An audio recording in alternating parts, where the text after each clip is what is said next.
to that. Perhaps he'd seen me and found it to be like a gazing into a mirror of sorts. I'm sorry about your mother, I said. And it was all I could offer, all he'd once been able to offer me. He gave me a small smile. So that's how you became High Lord. Most High Lords are trained from birth in manners and laws and court warfare. When the title fell to me, it was a rough transition. Many of my father's courtiers defected to other courts rather than have a warrior beast snarling at them. A half-wild beast, Nesta had once called me. It was an effort to not take his hand, to reach out to him and tell him that I understood. But I just said, then they're idiots. You've kept these lands protected from the blight, when it seems the others haven't fared so well. They're idiots, I said again. But darkness flickered in Tamlin's eyes, and his shoulders seemed to curve inward ever so slightly before I could ask about it. We cleared the little wood. A spread of hills and knolls played out ahead.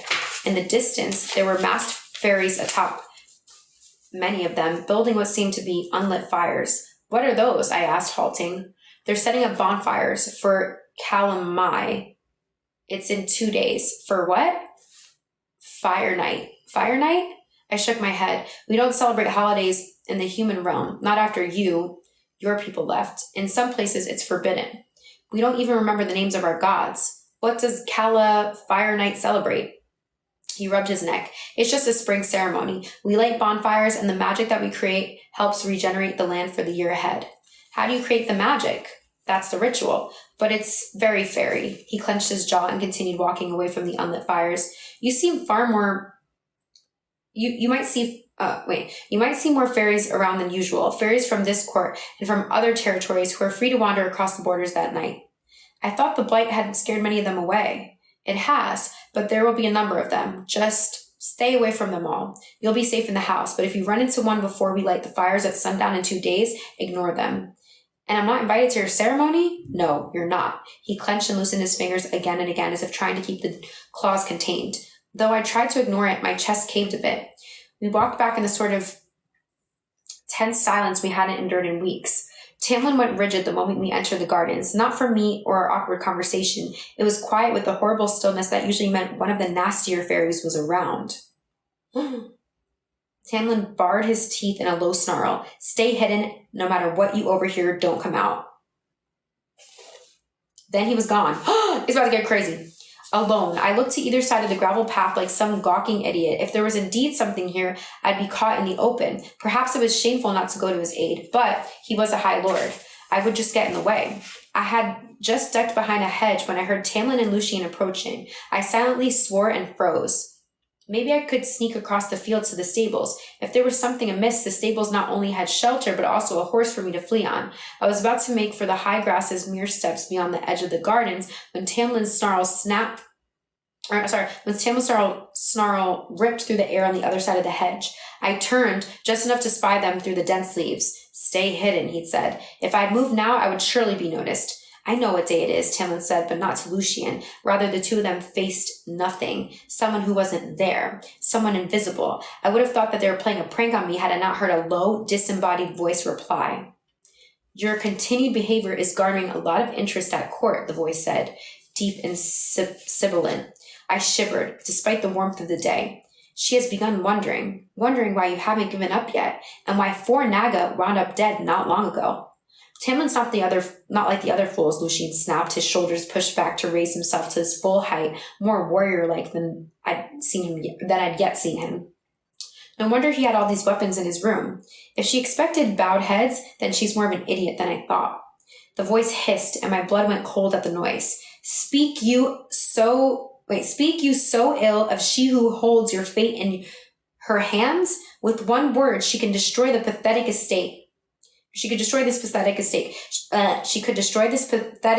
She wasn't pleased when she heard of you dispatching your warriors. The voice now seemed turned toward Tamlin. But as nothing has come of it, she has chosen to ignore it. There was a deep-throated growl from the High Lord, but his words were calm as he said, Tell her I'm getting sick of cleaning up the trash she dumps on my borders. The voice chuckled, the sound like sand shifting. She sets them loose as gifts and reminders of what will happen if she catches you trying to break the terms of... He's not, Lucien snarled. Now get out. We have enough of your ilk swarming on the borders, we don't need your defiling our home too. For that matter, stay the hell out of the cave. It's not some common road for filth like you to travel through as you please. Tamlin loosed a growl of agreement. The invisible thing laughed again, such a horrible, vicious sound. Though you have a heart of stone, Tamlin, it said. And Tamlin went rigid. You certainly keep a host of fear inside it. The voice sank into a croon. Don't worry, High Lord, it spat the title like a joke. All will be right as rain soon enough.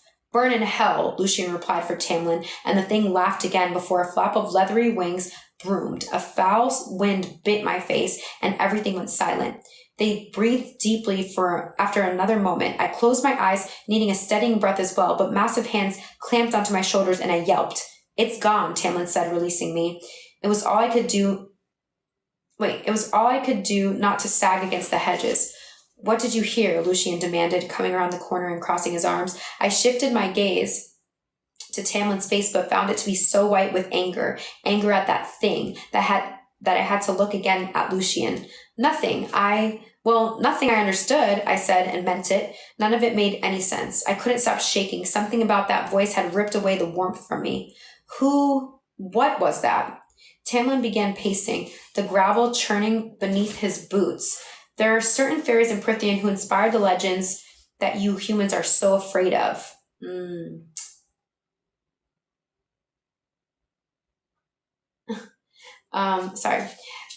Some, like that one, are myth-given flesh. Inside that hissing voice, I heard the screaming of human victims, the pleading of young maidens whose chests had been split open on sacrificial altars, mentions of court, seemingly different from Tamlin's own.